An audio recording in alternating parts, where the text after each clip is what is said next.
So here we go. I'm going to cut this rectangle out. My wire is right there and it's feeding through. And as you can see, the wires are coming up. So I'm hoping the wire is about right there, right where the wire sits.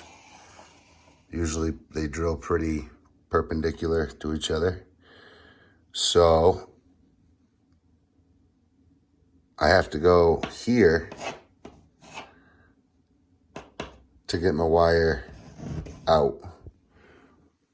Well, actually, I need my wire about here. I need my wire about there. That's where I'm gonna drill. Well, I'll leave a hole here so I can feed that back through all of them to get it back to that, and then run a new one to the other side.